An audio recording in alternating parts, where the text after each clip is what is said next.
This podcast is a member of the Place to Be Nation family. Visit us at placetobenation.com, the only place to be in your pop culture world.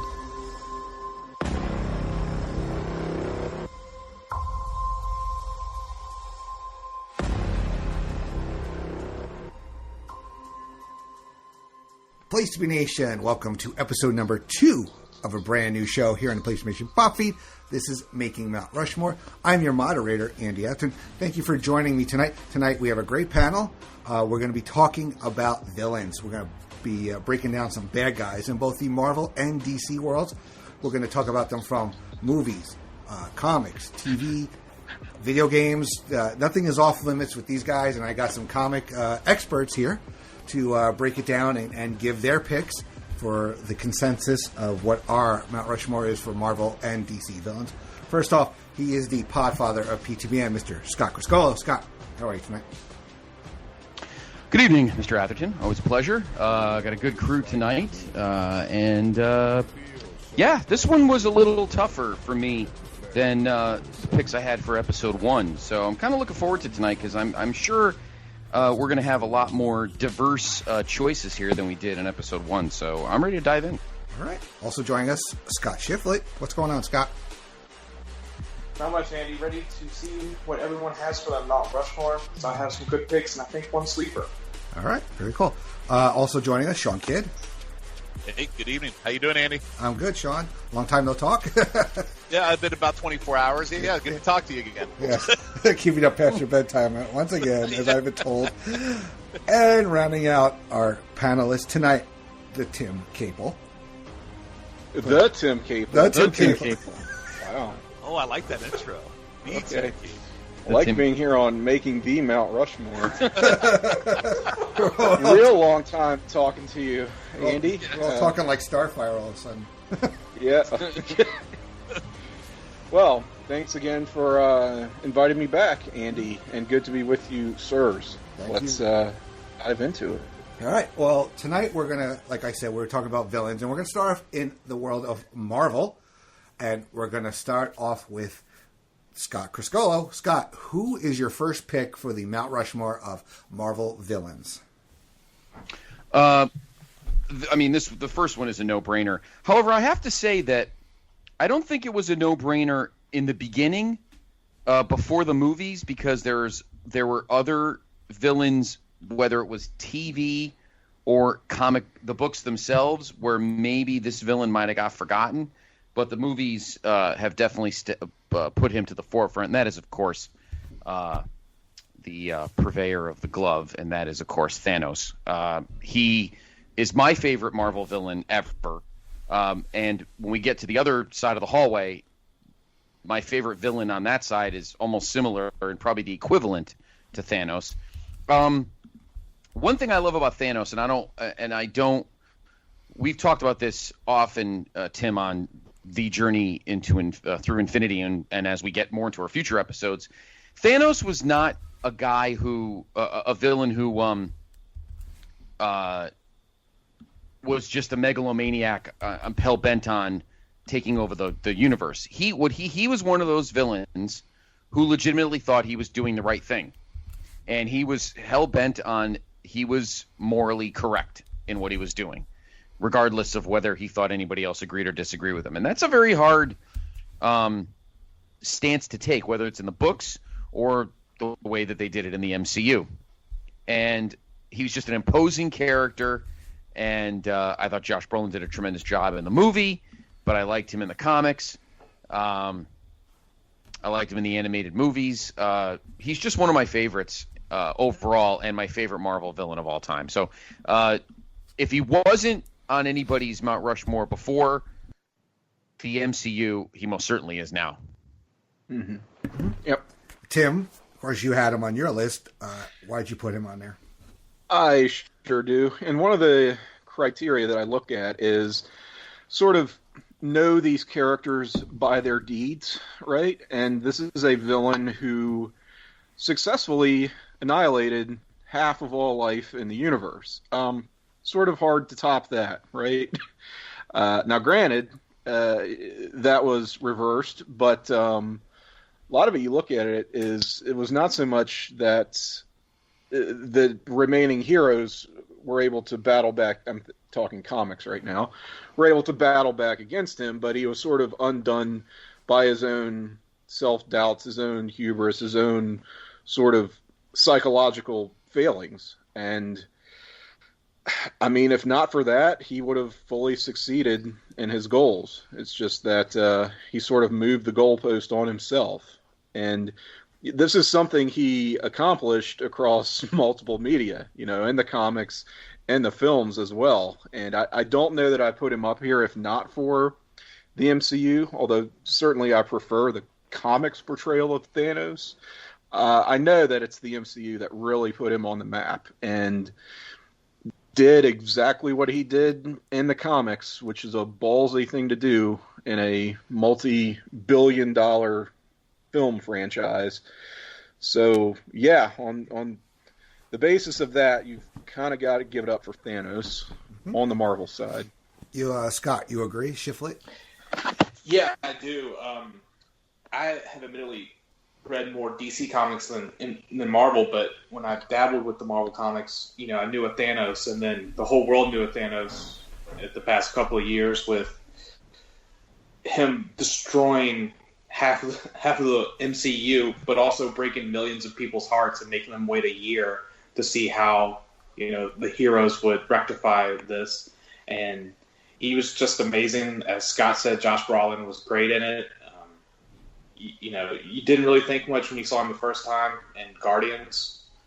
No, actually in the first Avengers, you saw him in the last scene, but he's just so simple with what he does. I have other people on my Mount Rushmore that, could be anti-heroes, but he's just evil. There's no redeeming him in my eyes.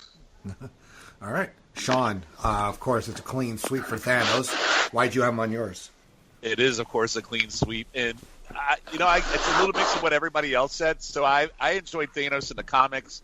We had all the Jim Starlin, wrote Thanos like no other ever has. His stories, the Infinity Stone, the Infinity Gauntlet. There's so many Infinity comics. So I was into Thanos back in the day. So, but then when he went to the MCU, like everybody said, it really put him over the top as the top villain in the Marvel Universe. And who's ever going to forget the iconic finger snap? But yeah, I'm a big Thanos fan. I was in the comics, and this just put him over the edge. But he probably would have always been on my Mount Rushmore even before the movies. He's one of my favorite all-time villains of Marvel. Well, for me, who's not a comic reader, but I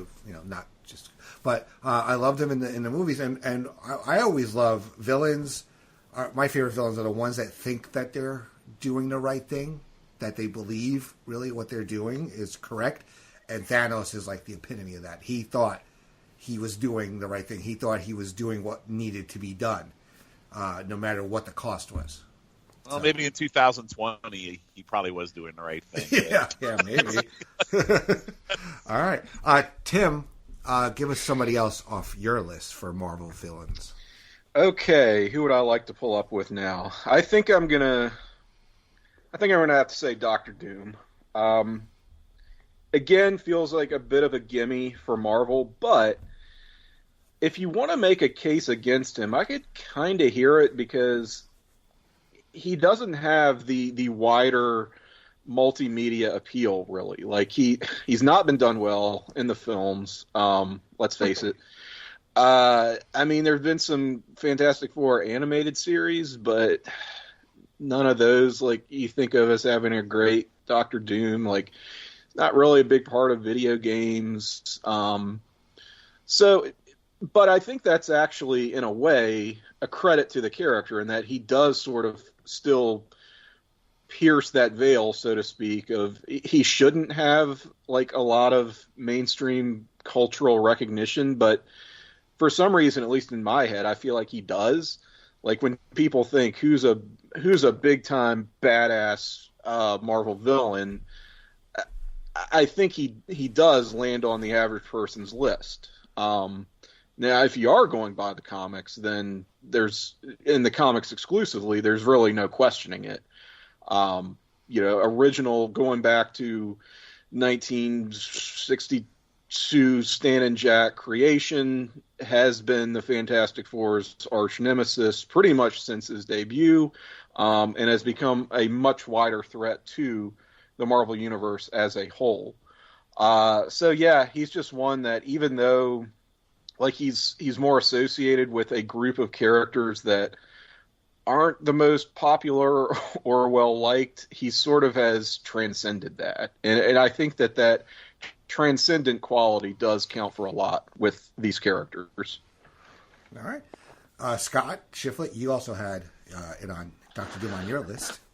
Yeah, besides the horrible movie when he was played by the guy Nip Tuck, he's just a great, he rules the Latveria, which is a made-up nation, but he attempted to take over Wakanda, which, not to get too morbid, I think would be an interesting if they want to introduce him in the second Black Panther movie, have him try to take over Wakanda with everything going on. He defeated the Silver Surfer at one point and had his powers. So that shows how big of a evil person he is. It's kind of his move, and he always seems to pull it off. It's just his go-to. So, I mean, I hope he is represented and gets on a worldwide stage with something in the MCU, which will probably be, because I see these movies being around forever now.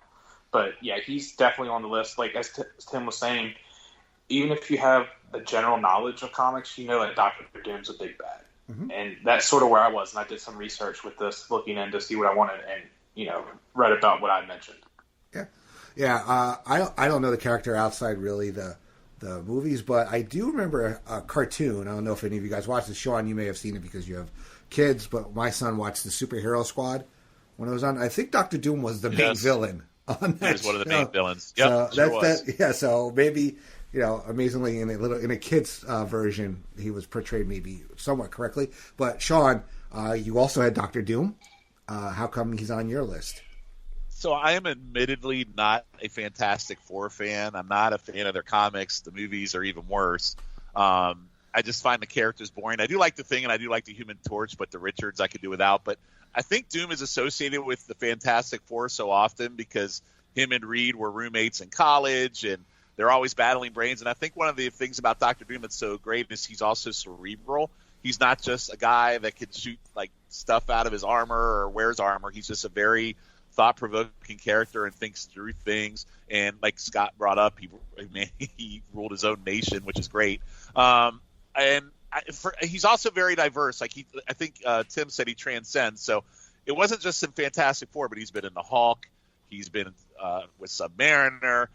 He had an Iron Man run for a while, Spider-Man. So he's transcended all of the Marvel Universe, but I think he's closely associated with the Fantastic Four, which sometimes I think goes against him, but that's why I put him on there. He's definitely synonymous with the Marvel Universe. Mm-hmm. And it was, of course, a clean sweep. Go ahead, Tim. I think you had a breath.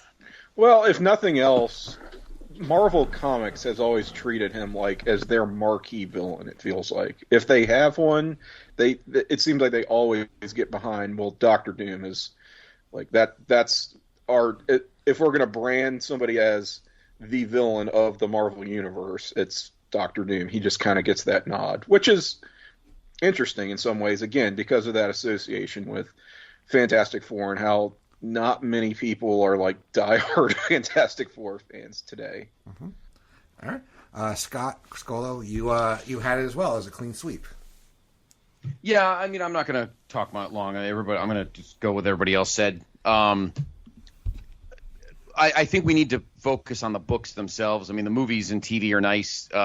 The Fantastic Four animated series, both the one in the late 70s, which had the robot because they couldn't use Human Torch, and then the one in the Herbie the Robot. Yeah, they had to use Herbie the Robot because for some reason they didn't have the license for the Human Torch. I don't know why, but and then the one in the early 90s, which was very good. And then there was one. It was like an anime kind of looking one.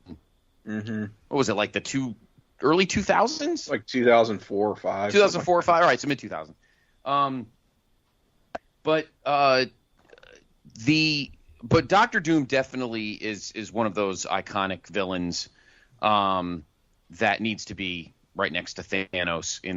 The difference here is Dr. Doom legitimately is a sociopath who wants to take over the world, has a personal vendetta with Reed Richards. I agree with Tim that Reed Richards and the Richards are not the most exciting Marvel characters. We love Johnny, we love Ben, but Doctor Doom definitely belongs in that list with Thanos and others we'll mention in iconic Marvel villains. Yeah. All right. Shifflett, who's somebody else on your list? I had Green Goblin. Yeah. He's one of the first superheroes that we saw with the Spider-Man movies. He was the main bad guy in the first one, and then sort of the third one when his son takes over. But, everyone knows with that, and he was also a bad guy in the second Spider-Man with Andrew Garfield, so he's been seen a lot in the movies, which I'm glad they seem to be taking a break. But he also killed Gwen Stacy, and that is a comic that everyone knows.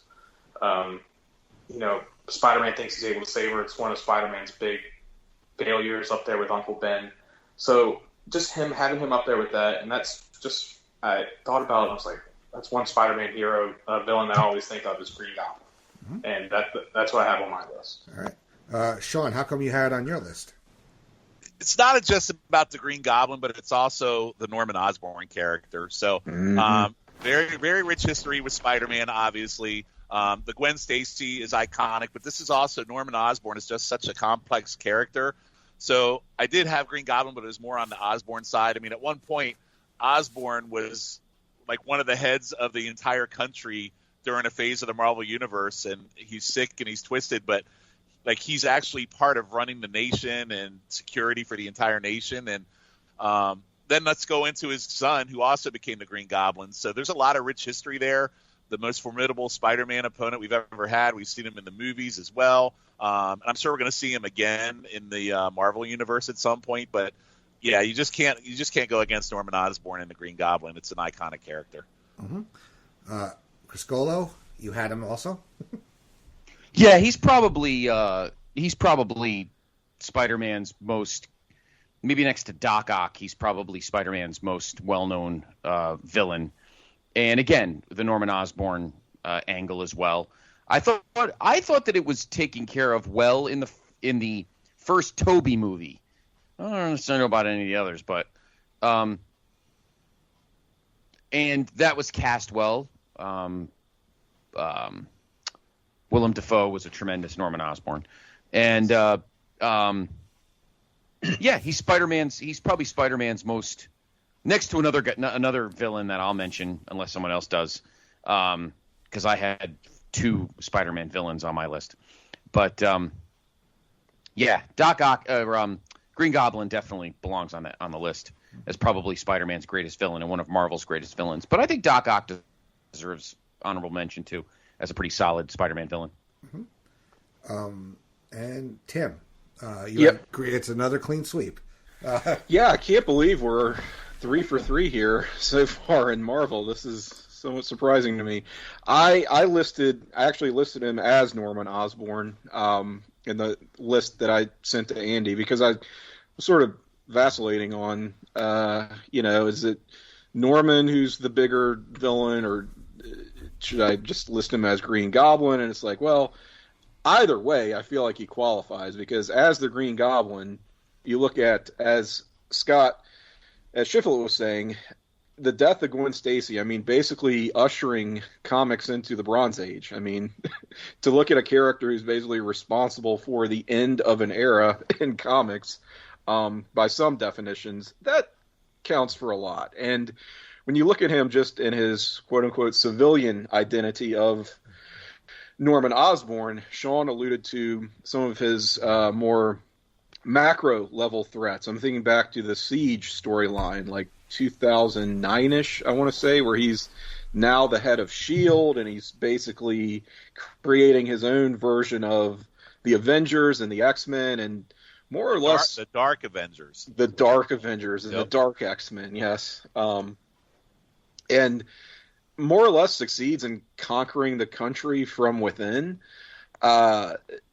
is huge. So any way you slice it, know them by their deeds, yeah, he checked that box. Know them by their adversaries also. Well, this guy's primary antagonist is Spider-Man, who is, you talk about if you're going to ding Doctor Doom for being associated with Fantastic Four, can't get much better than Spider-Man as far as the heroic side of the equation here. So I think in some ways he's not the most obvious, but a very deserving pick here, and I'm glad we all had him. Mm-hmm. And he had the Dark Reign storyline's another iconic storyline for him. That's where it's kind of his rise to power after Secret Invasion. So yes, that's another great really story. Good. Mm-hmm. Yep. Yeah, I mostly know him from the movies, but I don't know how many of you guys played the Spider-Man game on PS4, where he's in it, but he's Norman Osborn the entire time. He's the mayor of New York City, so I'm looking to see what direction they may go in with him in the next Spider-Man game. Because I don't know, did he interact with Miles Morales' Spider-Man in the comics as well? I don't think so. All right. Not that version. extensively. Yeah. All right, so it should be interesting. All right, cool. Shawn, now, who was your final Mount Rushmore Marvel villain? I mean, for me, there's only one more Mount Rushmore, and he kind of ushered in an era too, and that's Magneto. The X-Men comics was one of the first X-Men, or one of the first comic books that I read, and I really got into Magneto like really early on, like when he had his Brotherhood of Evil Mutants, and Scarlet Witch was in there, Quicksilver was in there, and long term they ended up being his children, and he's had many, many battles. He sunk a sub, which is an iconic storyline. He has a redemption period where he actually runs the X-Men when something happens to Professor X. In the movies, I think he's portrayed great by both people that play him. And I just think he's one of the most iconic villains, maybe my favorite villain. I know Thanos was the top, but Magneto might be my favorite villain in the universe because I think Scott said it earlier that most villains think the reason why they're evil is because they're trying to do the right thing or they think they're right. And he has a horrible backstory. What happened to his family that turned him into what he is, and he really feels like he's right in terms of how he views mankind. So definitely Magneto for me. All right. Tim, you had Magneto as well on your list. Yes. So matched with Shawn completely. In other words, yeah, Magneto. I'll tell you, I almost didn't put Magneto because I'm like, I don't really think of him as a villain. I almost agree with him too much. You know what I mean? I don't think of him as just an out and out bad guy, which is what I feel like this sort of list should be. But I'm like, if you're talking, okay, iconic villains, let's not split hairs here. Let's not try to get into how characters have been portrayed over the years by different writers.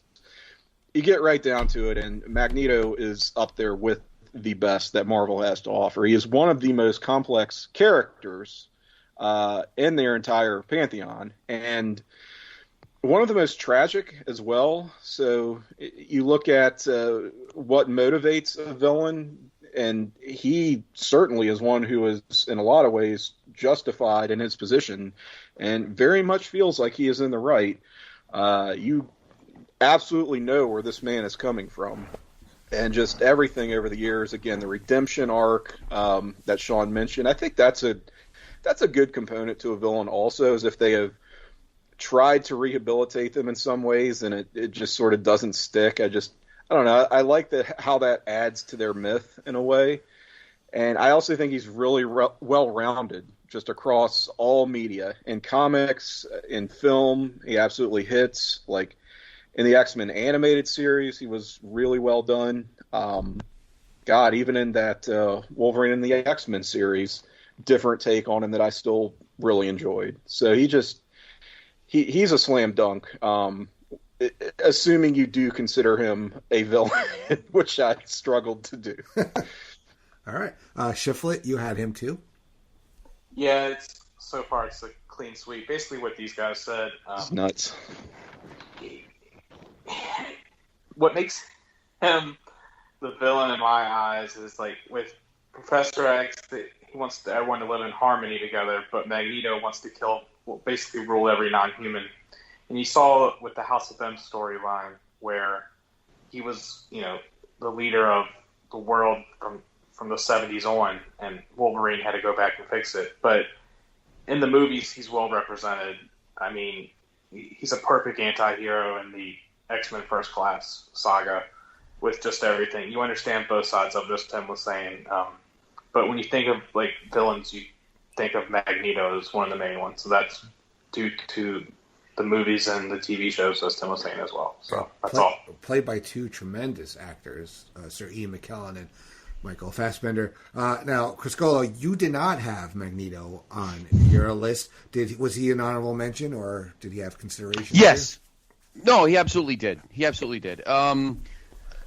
can't believe I'm about to say this, and I might get slugged for it, but the X-Men were not on my popular list. I don't think I didn't hate them, but they were never a book that I jumped on.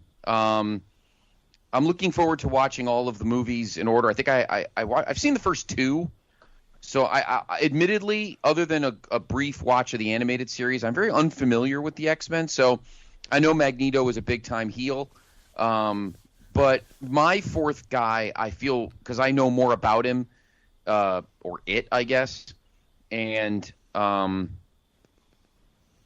just seemed like a more realistic bad guy for me. But Magneto, I guess, fits in that Thanos thing about he thinks he's doing the right thing, even if no one else does. But so I could see these guys definitely putting him on their list. I think it's because of my unfamiliarity with him that I didn't put him on mine. Mm-hmm. But he definitely deserves to be on a general Mount Rushmore. Absolutely. I don't disagree with it. Well, we'll stick with you with the one descending thing that made it a not a perfect 4-for-4 clean sweep. Who is your fourth Marvel villain on Mount Rushmore? I went with another Spider-Man villain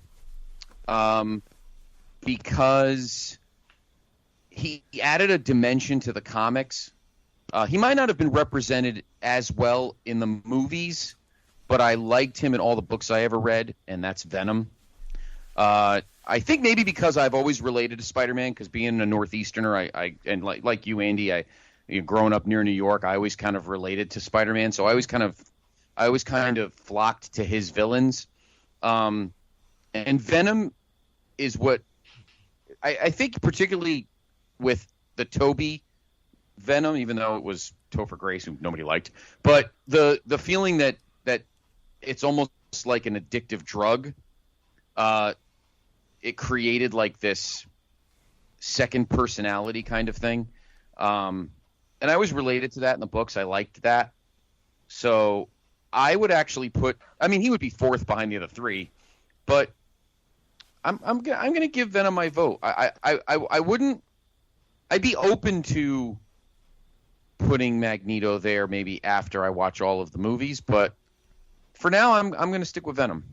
All right, cool. Anybody else have Venom as a honorable mention? I do not, but I totally get why Scott has him on there. I mean, he has a great origin story in the comics. He's an alien costume from another planet, and I never knew when I read it back then in 1984 that I would ever think that he would be a great villain today. But yeah, Scott's reasoning for having him is totally making sense. So it's a good one. Mm-hmm.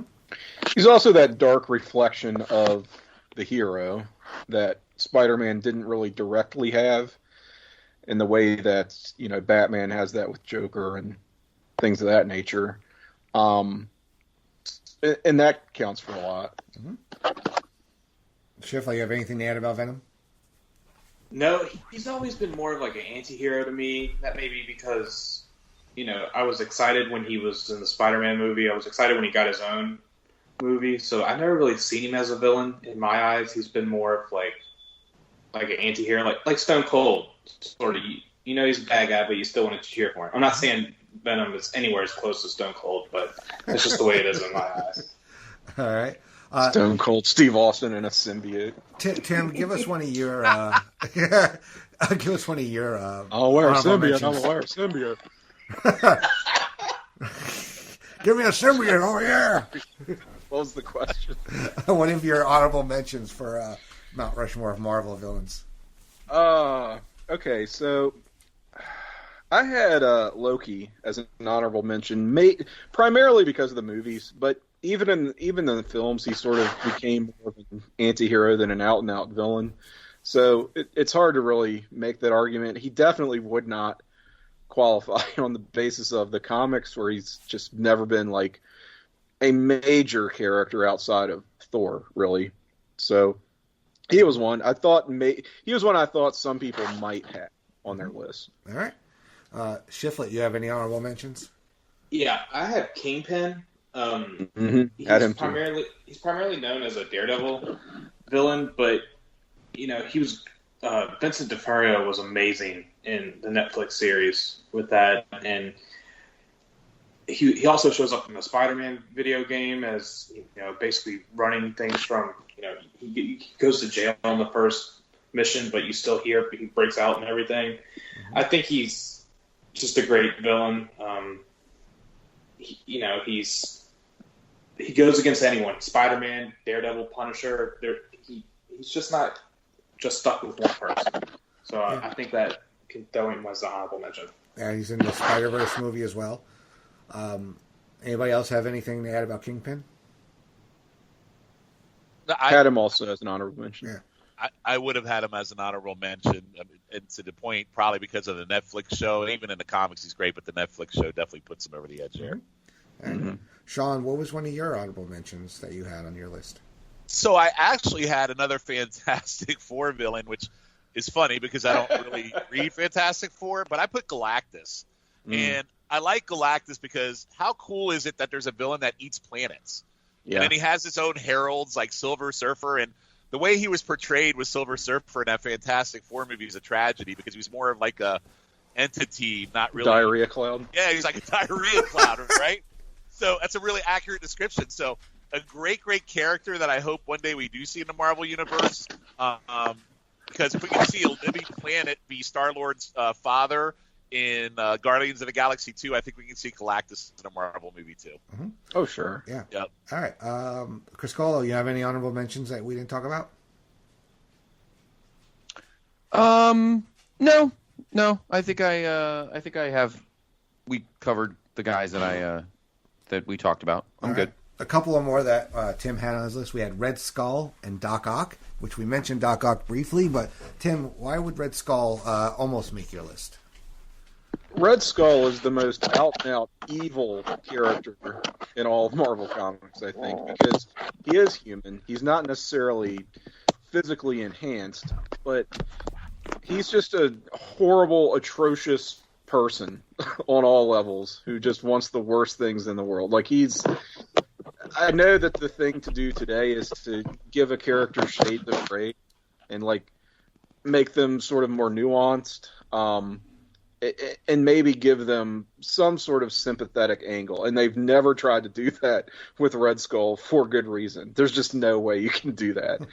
It's impossible with that character and his background, his history. He's a fucking Nazi. He's basically a super Nazi. So I don't know how you get more evil than that as far as supervillains go. I also had Doc Ock, mainly because I feel like his profile has been raised significantly, really within the past 10 years, I'd say. Where he's always on the upper echelon of Spider-Man arch enemies. But that whole Superior Spider-Man arc where, he basically won, and the only reason he lost is because he then relinquished his own victory, essentially, because he felt like he wasn't cut out for the job anymore. That's a pretty big deal. And in some ways, you can sort of argue that Dr. Octopus is just as much the number one villain for Spider-Man as Norman Osborn. I don't think I can pull that trigger, but I'd be willing to hear that case just based on what he has done within the past few years, really. He's gotten a major upgrade. With that Superior Spider-Man run, you make a good case for it because nobody ever took Spidey down like he did in that story arc. Not even Norman. Yeah, it's an iconic story. It's an amazing read. Yeah. All right. So before we put a pin in a bow on the Marvel villains, if we were to revisit this, say 5 years from now, once hopefully the world gets back to normal, we see the MCU pick back up, with the introduction of the X-Men, the Fantastic Four. Do you think anybody comes on this list that's not there now? that we haven't talked about? Because, we had casting news earlier today of they were recording that Kang the Conqueror is coming, which had been talked about, rumored, and has some casting news that will be introduced in the third Ant-Man movie. So do you think in 5 years' time or so, Kang will be alive for the Mount Rushmores? Mine, no, because I don't like him. Mm-hmm. I don't like him in the comics. He bores me, and I find his stories really complex and kind of boring sometimes. I mean, I'm sure he'll be big in the universe. In fact, the Marvel universe the movies might actually make them better than the comics, to be honest with you. So who knows? Maybe. Might depend on the movie. So me. Yeah, I'd agree. That would depend on the movies needing to do him better than he's been done in the comics. I don't know if there's any Kang story in the comics that I really love. Like Citizen Kang. Oh God, wasn't that an Angle crossover? Oh Yeah. God, That was fucking dreadful. Yeah.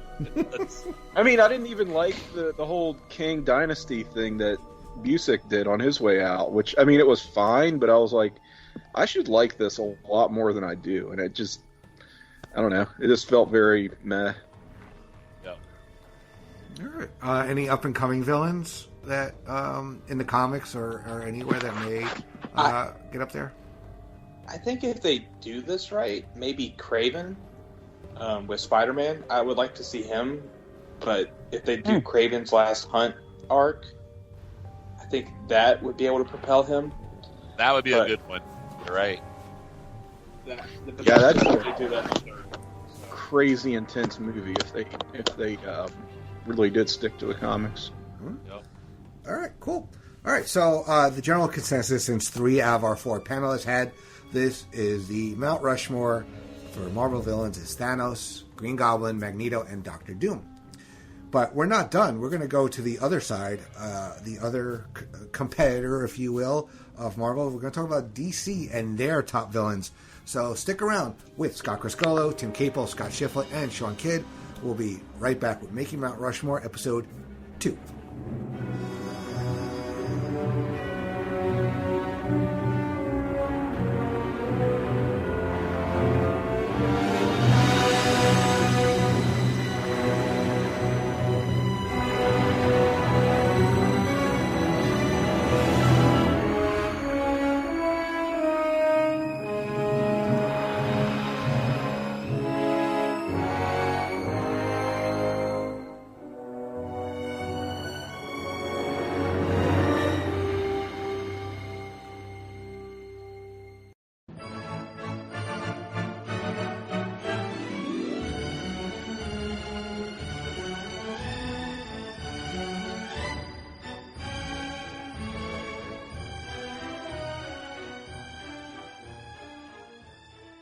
Place to be Nation, welcome back to episode 2 of Making Mount Rushmore. I'm your moderator, Andy Atherton, with Scott Criscuolo, Tim Capel, Scott Shifflett, and Shawn Kidd. We're talking about DC villains. We've already talked about the Mount Rushmore of Marvel villains. This time, we're going to talk about that other big comic book superhero world, entity, land, whatever you want to call it. And this time, we're going to start with Shawn Kidd. Shawn, give us your first pick for your Mount Rushmore of DC villains.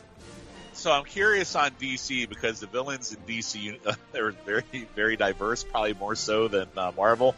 But I'm gonna hazard a bet that everybody has my top pick, and that's the Joker from Batman.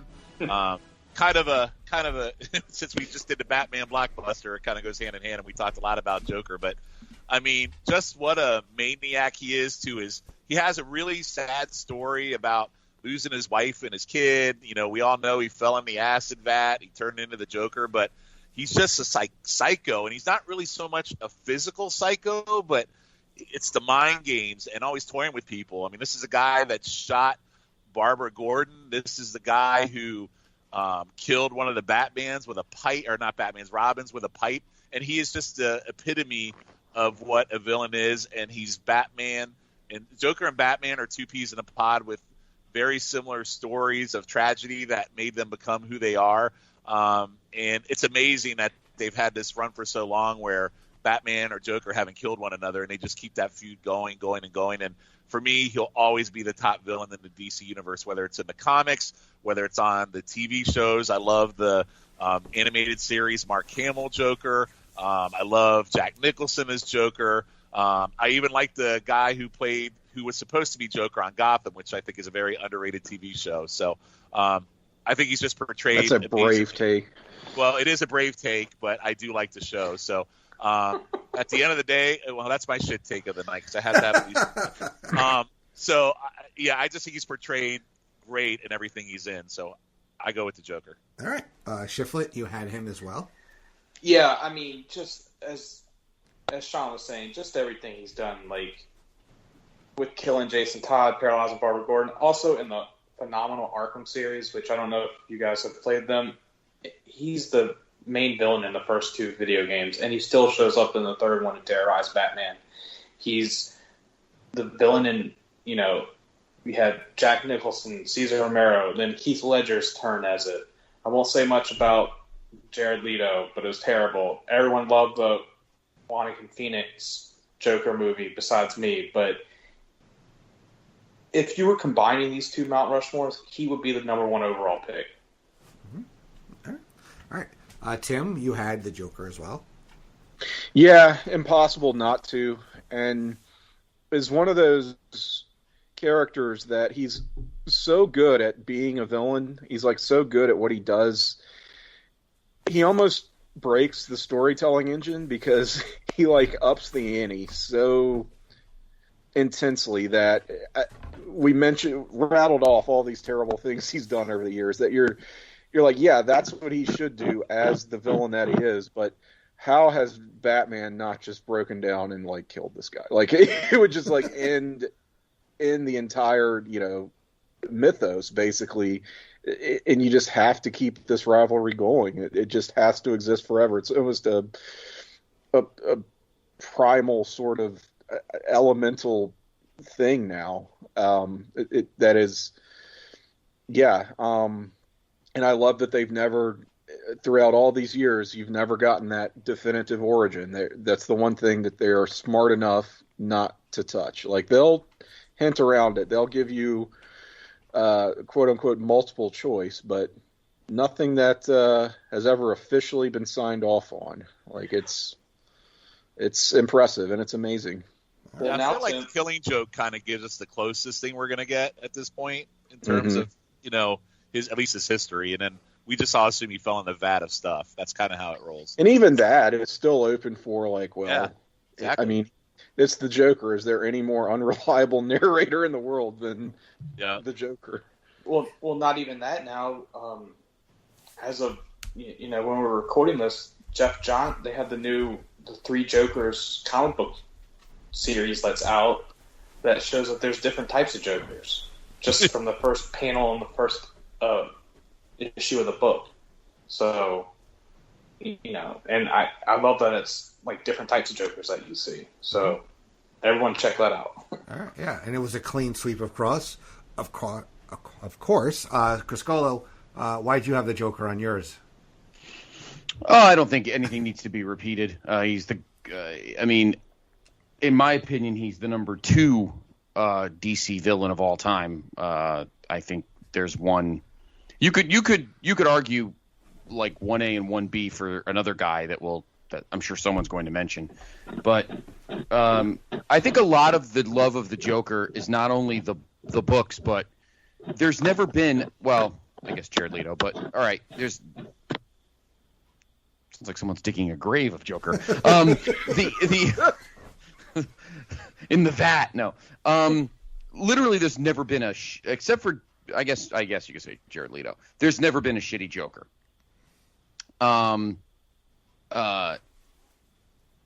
Here's maybe a shit take. I don't even count Joaquin Phoenix as Joker because he's only called Joker in the last 15 seconds, or something like that. So maybe not that short, but he's not it for the whole movie.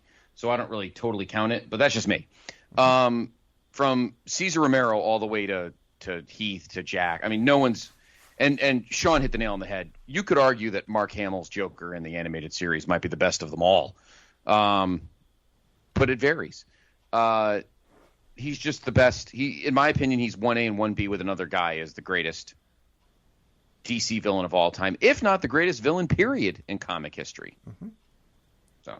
All right, cool. All right, Shifflett, who's somebody else that's on your Mount Rushmore? Sinestro is.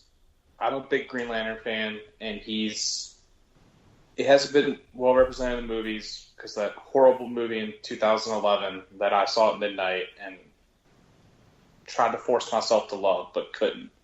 But just the whole Jeff Johns run is just amazing, and and Sinestro started as a good guy. He trained Hal Jordan, but then it come to find out that the planet that he was supposed to be in control of, Korger, he was running with the Iron Fist through fear and oppression. So he was kicked out of the Green Lantern Corps. He created his own corps, the Sinestro Corps, which was a great cross event, the Sinestro Corps War. And, it's just everything. He rules with fear while Green Lantern rules with will, and that's why he's on my list. Okay. Criscuolo, you had him on your list as well. I did. I think for the same reason that Scotty mentioned. He was a baby face, although not always a happy one. I think the best example of Sinestro to watch, certainly not the Ryan Reynolds movie, but the DC animated movie Green Lantern First Flight, which is probably which would have been nice if that was the actual Ryan Reynolds movie and not whatever the hell they put together. But that's the best, in my opinion, that's the best snapshot of the Sinestro character. Another guy who thought he was doing the right thing, thought that the Green Lantern Corps was not tough enough and was not closing the deal on many things, and thought he could do a better job.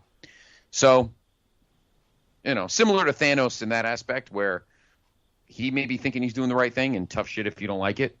So I always kind of liked Sinestro's charisma in the comics. So he's definitely on my Mount Rushmore. Right. Tim, you had him as an honorable mention. Did not make your list, though. I do, and I absolutely see the case for him. I had a feeling a lot of people would have him. I think he just sort of, and on the basis of the comics, certainly, ever since, I would say, Green Lantern Rebirth, where he's been built up pretty steadily into now this very cosmic level, universe spanning threat. I think he gets in through the strength of those stories. He just kind of lacks that jump up factor for me. He's real bad in that movie. That movie just sucks all to pieces. And I don't know that the mainstream recognition is really there. And I also have a somewhat anti-Green Lantern bias. Acknowledged, but combined with these other reasons, I couldn't do it for him. All right. Shawn, Sinestro didn't make your list. How come? Well, Green Lantern's okay. He's not one of my favorite DC comic heroes, so Sinestro kind of by default fell into that bucket of, I could do without him. To be perfectly honest. I mean, I don't fault anyone for having him on the list, but he's just not one of my favorites. Okay. He has a ring. What did he really do? All right. Sorry, Shifflett. I apologize. Always, Sean. Wow. All right. Tim, give us another one of your Mount Rushmore for DC villains. Okay, so I have got Darkseid, who I would hope will make multiple appearances as well. I mean, kind of the DC answer to Thanos in a lot of ways. But I think that a lot of times I look at these very cosmic level threats. I know we talked about Galactus in the Marvel discussion earlier, and I sort of threw out Galactus because I just don't think of him as much of a character, so much as a force of nature, really. I mean, as cool as he is. But when you look at someone like Thanos, or in this case, Darkseid, they really are, there's a character there, and a pretty damn compelling character to back up this immense power that they command. And he also sort of checks that box as being like an overall DC hero's villain. Like, he's not really tied to any one character. I mean, he had Orion and the New Gods, yes, but nobody cares about them. You could sort of put him down as a Superman villain, but he's broken out and become more of that overall. When you think of big bads of the DC universe, he's like at the top of the list for me. So I just felt like he was just an easy pick right there with Joker and Darkseid. All right. Criscuolo, how come he made your list, your Mount Rushmore? Pretty much the one sentence that Tim said. He is the DC equivalent of Thanos. So I have always loved Darkseid. Always. I like the name of his planet, Apocalypse. I like the split with the two suns and with the two different planets. And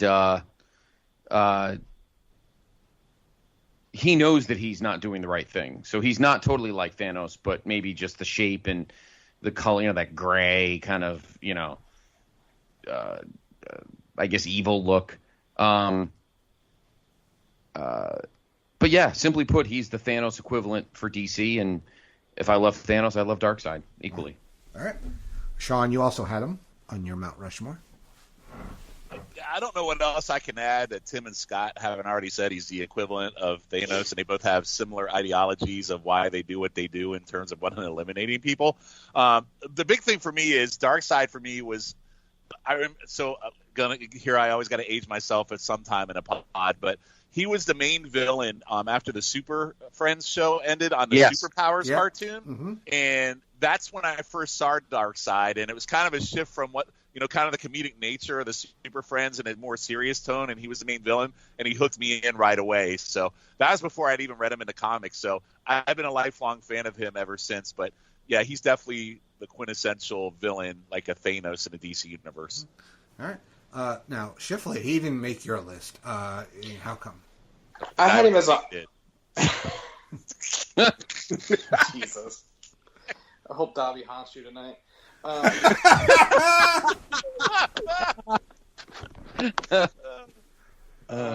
had him as an honorable mention because when I get to one that I had on the list, I didn't want to have two of what I perceive as similar bad guys. So it was a tough, but I mean, and to be honest, I hadn't read as much with Darkseid. I read the Darkseid War that Justice League put out, the most recent one, but I thought he was a little too similar to Thanos, and that's why I kept him off the list. Okay. All right. Criscuolo, who's your final DC villain on your Mount Rushmore? Well, I think it's pretty clear how we don't. And we've already talked about Darkseid, and we've talked about a couple of other of Superman's most hated villains, but I think we'd be remiss if we didn't mention probably his number one villain, and that is, of course, Alexander Joseph Luthor. Whether he was the mad scientist or the business magnate, Lex Luthor is the ultimate is DC. I don't want to say DC's ultimate villain because it's very hard. I think over time, when you try to rank villains, Lex Luthor and the Joker, they go up and down based on Superman and Batman going up and down. In the late 70s, early 80s, when the Superman movies were hot with Christopher Reeve, you thought of Lex Luthor because of Gene Hackman. When the Batman movie came out in 89, Superman took a backseat because the quest for peace was hot trash. And then you had the first Batman movie, which kicked ass and took names, and you saw Jack. Then Joker took first place, and Lex probably took second place. Then in the 90s and in early 2000s, when you had the two animated series, you had two amazing guys voicing them. You had Mark Hamill voicing the Joker, and you had Clancy Brown voicing Lex, and both are awesome. So to me, they will always be 1A and 1B in terms of the greatest comic book villains of all time. I think they're better than I would put them even higher than Thanos. I think Lex and the Joker are 1A and 1B. They're like Austin and The Rock in the Attitude Era. A lot of it, you you could argue, what is the thing with Lex? Is he for lack of a better term, is he an alien racist because he hates aliens and he loves humanity and wants to get rid of the face of alien race, or is he jealous because he wants Superman's power and influence over humanity? Very complex. And I think the anime, after Gene Hackman's kind of comical but not so comical portrayal of Lex, you had so many different types of adaptations. Again, Clancy Brown in the Superman animated series and in the JLA. And then one of my favorite versions of Lex was Michael Rosenbaum on Smallville, because you saw baby Lex, and it was his father Lionel who was the piece of shit scumbag. And Lex wanted to be a good guy, but in the end he realized, it's in my blood. I'm eventually going to flip and turn heel, whether anybody liked it or not, unfortunately. And I always thought that conflicted aspect of Lex's character on Smallville made me like him even more. So I can't see you. I don't know how you could have a Mount Rushmore of DC villains and not have Lex Luthor on there. Mm-hmm. All right, Shawn, you also had him on your Mount Rushmore. I did for a lot of the same reasons that Scott did. I liken him to the Norman Osborn, so I almost feel like Norman Osborn in later years is history. Yeah, I feel like in later years they formulated Norman based on Lex Luthor. Luthor was the first. That's Norman became their Luthor. And here's the other thing I want to talk about with Luthor. Scott kind of talked about his history a little bit. Again, my first interaction with Luthor was really watching the Super Friends, and then they had the other one with when all the superheroes had the League of Villains, and that was really the first time I really paid attention to Luthor. And then the movies. I feel like movie-wise, we have not seen the portrayal of Luthor that he deserves at this point. I mean, we definitely see the animated series. Clancy Brown's great, so Scott, really good call out to that. I think Smallville, great portrayal. I feel like in the movies we have yet to see Luthor portrayed in a way that he should be portrayed. I mean, Gene Hackman obviously was comedic take, and then just I feel like we need to see Luthor some point in the DC universe do something. Hopefully, after they get through all this other minutia with the Snyder cut of the JLA and do future movies and decide if they're ever going to do another Superman one, they decide to do a Luthor that's not the guy that they had play him in the Man of Steel and those movies, because I don't like him. What's his name? Jesse Eisenberg. Oh, you mean Mark Zuckerberg? Yeah, that guy. So Facebook was Lex Luthor. Yeah, so I'm really not. So I'm not a fan of him being Luthor. And then, of course, in the Arrow universe, they had John Cryer play Luthor recently in Supergirl. So, but that's my take. I'm just going to add that I want to see the quintessential Luthor in the movies. All right, Tim, you had him as well. I'm just going to put this lifesaver in your mouth, Andy. Okay. Glad somebody laughed at that. I was like, why, am I missing something? That was a deep and stupid cut. I had Lex, kind of cuts Lex I like, well. Tim. Yeah. I had Lex also. I can't really add much more other than to say there have been multiple but still valid interpretations of the character. I mean, I love businessman Lex. I love mad scientist Lex. I love politician Lex. I even love goofy evil real estate mogul Lex. Like, they all just kind of Otisburg. They all just, yeah, and they all just succeed in different ways, and I think that speaks to the versatility of the character. So I won't add much more than that. He and Joker are definitely my 1 and 1A, like, for DC easily. All right. So he did not make your list, Shifflett. How come? How Shawn said earlier he couldn't get into the Fantastic Four. I cannot get into Superman to save my life. I just can't. I've tried. I try to read Bendis' most recent run. I try to read it with the New 52. I just can't get into it. The only time I sort of enjoyed Superman was with, like, Justice League runs, and that's because he's playing like a bit player. So, like, with Lex Luthor, I'm just like, You know, it's a dude. It's a bald guy.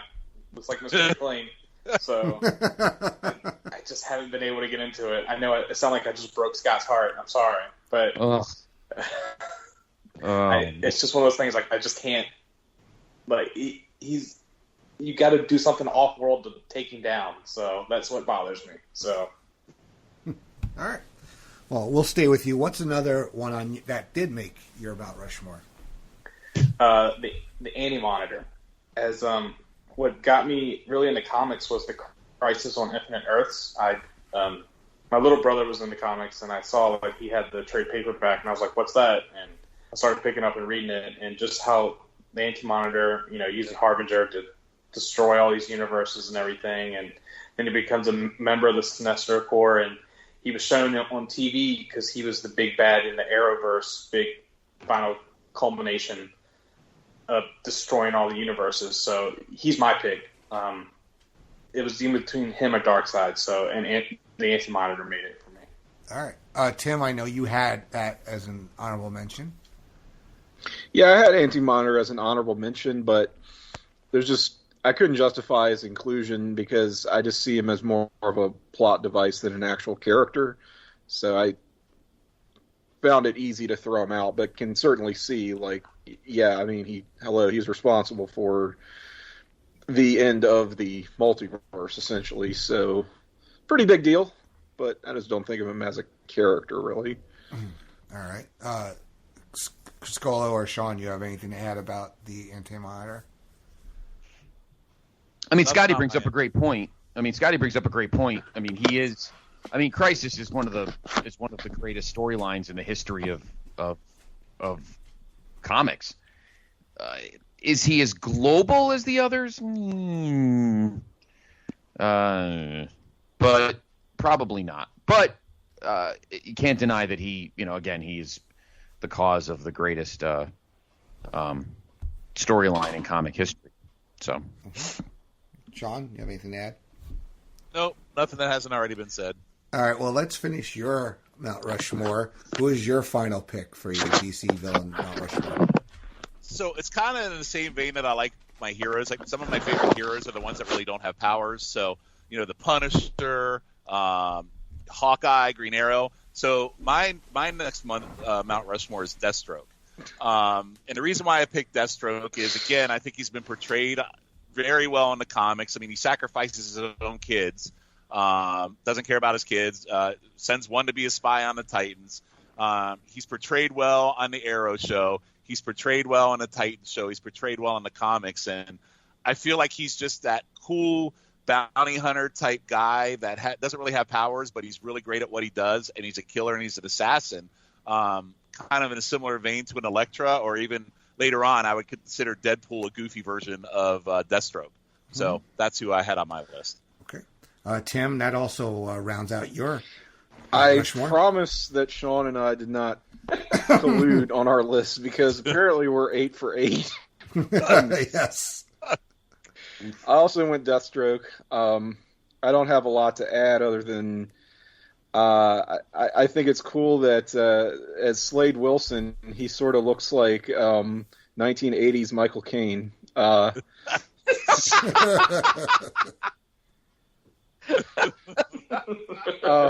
But yeah, I mean, he's strongly associated with that Judas Contract, New Teen Titans story in the 80s, which is one of the iconic, always held up as one of the greatest DC stories of all time.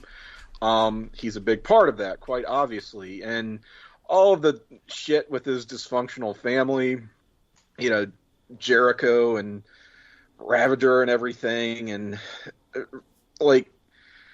there's just a lot to get into there. Like, he's a hot mess, but just as sort of a fun character to get it. He's definitely a wild card pick for me.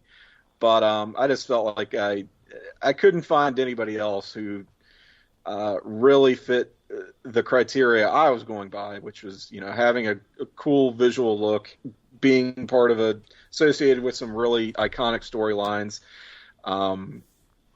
having a adversary or adversarial team who are pretty popular in their own right. Like, he's just sort of a sneaky pick for me. He's got a badass costume. Yeah. I mean, you definitely have no Deadpool if not for Deathstroke. Yep.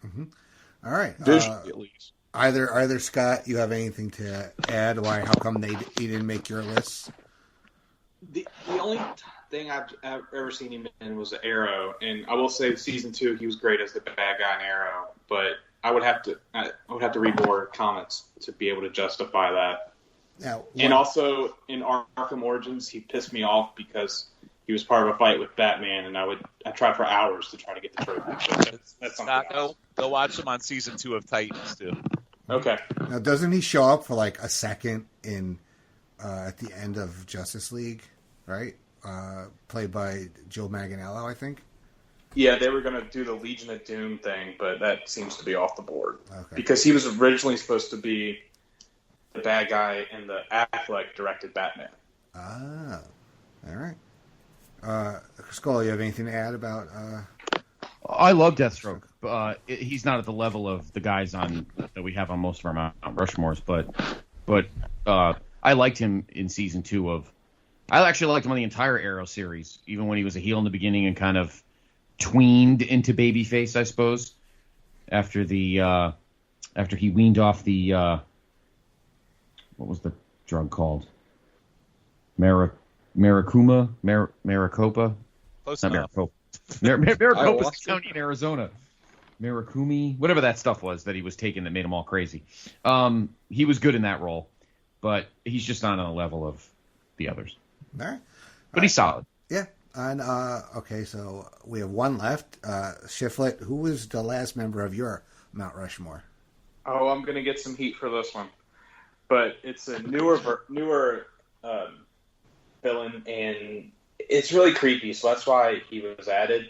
The Batman Who Laughs, who he was just created a couple years ago in the DC Dark Knight's Metal event, and he's a Batman who was infected with Joker toxin, so he has both sides of the Batman brain and the Joker brain. He's from Earth -22. I remember reading the comic, and the page is him talking to, the Bat family, and he just kills them all with a machine gun, and then, takes out the whole Justice League, takes Lois in front of Superman and says, tells Superman a lie, tells him it's going to be okay before he kills the whole family and everything. He's just all over the place, and his design is just horrifying.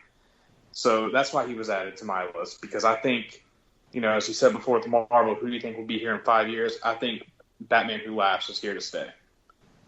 All right. Is that what the character's actually called, Batman Who Laughs? Yeah. Wow. All right. Any other guys have anything to add about that character? No, but I need to check it out. Yeah, I don't know anything about it. I've never even heard about it. That sounds pretty cool. I've heard of that story. I haven't read any of it. It sounds, pardon the pun, but batshit crazy. It is. It's by Scott Snyder. Yeah. All right. Any other honorable mentions? I know, Tim, you have a couple that you sent me. You want to mention them? I had a few. We talked about Sinestro. I had Reverse Flash. Just sort of, I know Flash is certainly in recent years more of a popular, well-recognized character, and that's, his opposite number. Ra's al Ghul, but again, you look at more of a Batman character than anything, although he is kind of a big global threat. Anti-Monitor we talked about, and I threw in Superboy Prime. Again, never would have made like an actual Mount Rushmore, but certainly feels like a big bad of the DC universe. Like just in terms of power level and just his entire mentality. I also take umbrage with the issue that Superman has a shitty rogues gallery. I think he has a pretty deep bench, actually. And he's definitely got some warts in there, don't get me wrong, but by and large, I think Superman's got one of the better rogues galleries in comics. So that's what I found myself kind of going back to with the honorable mentions. All right. Anybody else have honorable mentions for the DC Mount Rushmore of villains? Well, Tim and I are batting 1,000 tonight. I also had Ra's al Ghul on mine. So, yeah, it's crazy. So I just like his character. Like, without him, we would not have Damian Wayne, who is Batman's son, from the affair that he had with Ra's daughter. He also has Lazarus Pit, where you can just pop in and you'll come back to life if you're dead. He was he was one of the main heels on Arrow for a while as the League of Assassins there. He also was a big part of the new Batman series of movies that came out. So I think he's a pretty iconic character. And he was also on Gotham as well in Bruce Wayne's pursuit to kill him and defeat him. Yes. So really big iconic character. He was behind, what was it, the Tower of Babel Justice League story? Was that the one where he was like using Batman's own methods to try to kill all the Justice League? Yes, he was a part of that. So yeah, I just think he's an iconic character that doesn't get a lot of the shine that he should. He's really good. I think you also had Bane as one of your honorable mentions. I did have Bane on mine as well. So Bane at the end of the day broke Batman's bat and started a whole series of events that carried on for months and years to come. So, and the way he, like we talked about on the Blockbuster pod, the way he was portrayed in the Batman movies was a tragedy. He doesn't get his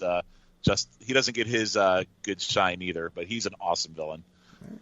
Anybody else have anything to add about Bane or anybody else? I would have listed him, just I had already listed enough honorable mentions. But yeah, he's certainly honorable. Yeah, he should be on there just for, like Sean said, breaking Batman's back. I mean, by the same token, you could say Doomsday, although, again, Doomsday not much of a character. At the same time, he did kill Superman, sort of a big deal. That storyline, I hate that storyline. Okay. You're right. We have differed on one, and perhaps the only point tonight. I have a lot of time for that story. All right. So, anybody else has nothing to add about DC Mount Rushmore? So the consensus is Lex Luthor, Joker, and Darkseid. And I flipped a coin off mic, and it's Sinestro over Deathstroke. So, because I could not break the tie. I'm sorry. I mean, excellent. I know Sinestro a little better, but I did actually flip a coin when I muted it. So one's a bounty hunter. Actually, I have one. Makes a yellow fist with his ring. Go ahead, Scott. I want to add one more, not to rub Scotty's nose in it by adding another Superman guy, but I'd like to add Brainiac in there. Oh yeah. Because I mean he's a Kryptonian computer who became sentient and wanted to take everything about Krypton to find a new Krypton. So I thought that I've always and that one, I don't know if that could ever be. I mean, he was solid was it Smallville? I think it was Smallville. Yeah, that was James Marsters. James Marsters, and he was solid on Superman the Animated Series. So I would give an honorable mention to Brainiac. I think Tim's right. I mean, and not to butt in, but I think Tim's right about Superman's rogue. He's got some good ones. You know, you got Bizarro, you got Mxyzptlk. I mean, you got a whole rogues there that, you know, we could have picked from, but I just don't Metallo. Metallo. So, Tim, you were spot on with that. There's definitely a rogues gallery there with Superman. Yeah. Yep. Mm-hmm. All right. So, awesome job, guys, on building your two major comics villain Mount Rushmores. So let's kind of go around and see where you guys can be found on social medias, any pods you want to direct people to. We'll start with you, Sean. What do you got out there? So on Twitter, I can be found at NWA Crock and Roll, and monthly for me, monthly episodes of NWA Crock and Roll on the wrestling feed, monthly on Chicken Salad, and monthly on Highway to the Impact Zone. And I'll let Tim talk about the other one over on the North-South feed. But that's where you can find me. All right. Scott Shifflett, where can you be found?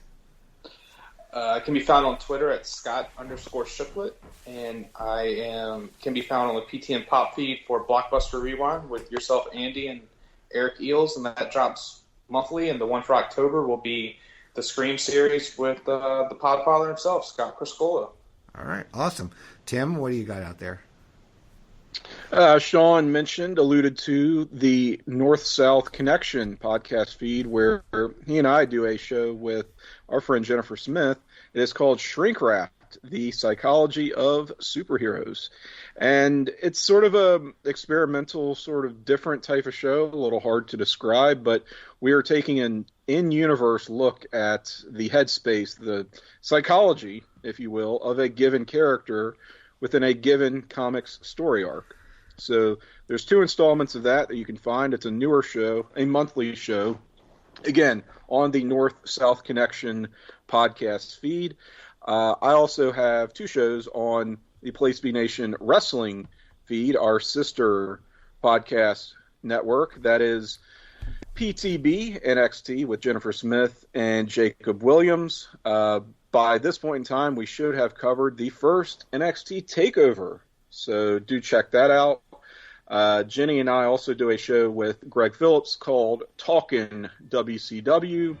I also do a number of podcasts with Jenny on the Jenny Position podcast feed that she runs. Those include The Journey Through Infinity with Scott Criscuolo and JT Rosero, and Talkin' Pop. That's just me and Jenny, sometimes with a guest. So check those out if you are so inclined. All right. And Podfather, where can you be found? Everywhere. I just set that one up for you. That's it. All right. Yes. No. Obviously, follow me on Twitter at PTB Podfather. The place to be, a wrestling network feed, kicks ass and takes names, as is this feed, of course, the Pop feed. You can find me on the Jenny Position at the Journey Through Infinity. And check out the store, the Place to Be Wrestling Network store. You can find the link on Twitter. You can also find the link on any podcast entry on the Place to Be Wrestling Network. But if you'd like me to, I can actually remember it. It is tpublic.com/user/Place to Be Wrestling Network with dashes in between the words. I know it's cumbersome. I got to figure out how to make that better. We do have it pinned to the Facebook page. It is pinned to the Facebook page as well. And represent all the great shows on the PTB Wrestling Network, including the luscious Talkin' WCW, which has a pretty cool logo. And I would get get a magenta, not a Magneto, a magenta shirt. I think it looks good in the logo. Magneto's a fan of magenta. He is, yeah. All right. As for myself, my primary home is here on the Pop feed with shows such as Blockbuster Rewind, Laugh-In Theater, Great Debate, and every other thing that pops in my head, any other kind of crazy experiment that I have to want to talk about, as well as over on the wrestling feed, I have Evolution. The latest episode should be out by the time you hear this, with J. Arsenio D'Amato talking about Roddy Piper. And the latest episode of Great Debate Wrestling with the lads from across the pond should be up as well. Don't forget, check out all the great feeds. That is the Jenny Position, North-South Connection, Place Nation Wrestling Network, and the Pop feed that you are listening to right now. Check out all the social medias, Facebook and Twitter for the Place Nation on the whole and some of the shows, as well as PlaceNation.com. And for those of you out there who are fans of trivia, you like going to trivia nights at bars and stuff, we have a casting call going out. It may be up by the time you hear this, where we're going to be doing a trivia game show pod here on the PlayStation Pop feed, and we're going to ask for people to sign up for what they think they can work on. Each episode is going to be themed, and we'll take it from there. So, also, after you listen to this episode, what are your Mount Rushmores for villains in Marvel and DC? Do you agree, disagree with the panelists? Well, let us know in the comments on the Facebook page where this show will be posted. So that's going to bring a close, though, to Making Mount Rushmore episode number 2. I want to thank Scott Criscuolo, Tim Capel, Scott Shifflett, and Shawn Kidd for joining me on the show. I am Andy Atherton. Thank you for joining us, and we'll talk to you on the next episode. Take care, everybody.